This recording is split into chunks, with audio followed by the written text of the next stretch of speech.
থাইল্যান্ডের ভিসা কী কী পেপারস লাগবে, কারা কারা করতে পারবে, ছোট্ট করে বলবো 1 মিনিটের ভিডিও।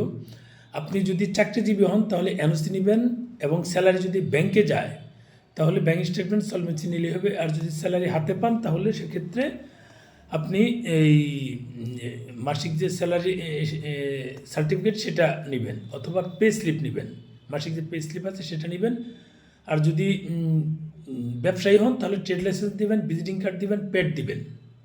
আর ব্যাংক স্টেটমেন্ট সলভেন্সি সেটা অ্যাজ ইউজুয়াল সবারই লাগবে। ছবি দিবেন 35x45, বা আপনারা যেটাই দেন আমরা এডিট করে নিতে পারবো।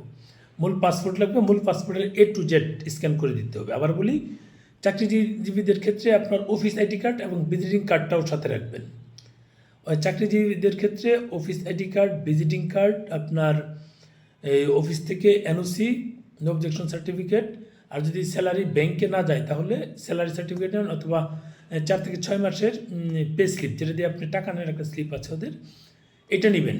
আর যদি স্যালারি ব্যাংকে যায় তাহলে তো আপনার এগুলো প্রয়োজন নাই। তবে ব্যাংকে স্যালারি যাদের যায় তাদের ক্ষেত্রে ভিসা পাওয়ার সম্ভাবনা বেশি থাকে। এটা হচ্ছে যারা চাকরিজীবী। আর যারা ব্যবসায়ী তো বললাম, আমি trade license, visiting card, pad update trade license লাগবে। আর ব্যাংকে সবসময় 3 লাখ টাকার উপরে রাখার চেষ্টা করবেন, তাহলে ভিসা পাওয়ার নিশ্চয়তা বেড়ে যায়।